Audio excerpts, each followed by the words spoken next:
Looking at the current trends, what do you think is in store for us in the future?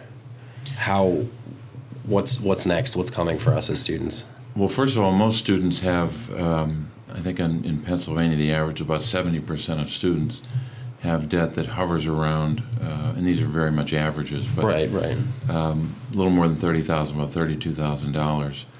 And there are probably some people that will see our interview and say, "My God, I wish I had 32. Mine's much higher." And that's there's certainly people that have much higher numbers. And the federal government can't come in and come up with a magic wand that'll wipe away all debt. But there are some things we can do.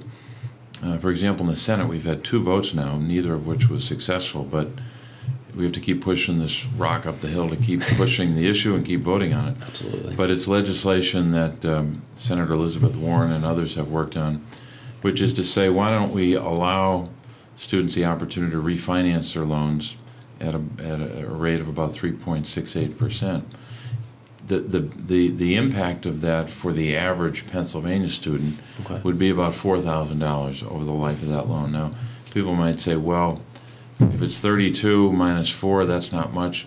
But it indicates that there are steps we can take to reduce that burden, all the while trying to think of other ways to have a positive impact. But I don't think this is a challenge that we can legislate our way out of. I think if we pass our legislation, that will help. But I think colleges and universities have to continually focus on better ways to help students get through this. Not that you can reach a point where no student has any debt. Getting everybody down to 0 is probably highly unlikely.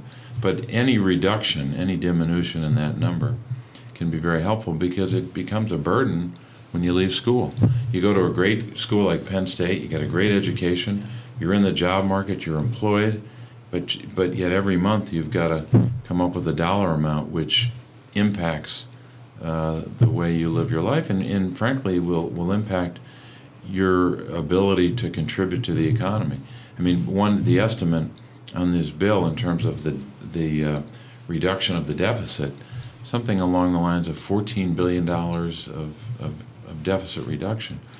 And it stands to reason, if their student debt is lower, they're probably going to be able to spend money on other things that will stimulate spending and grow the economy. Okay.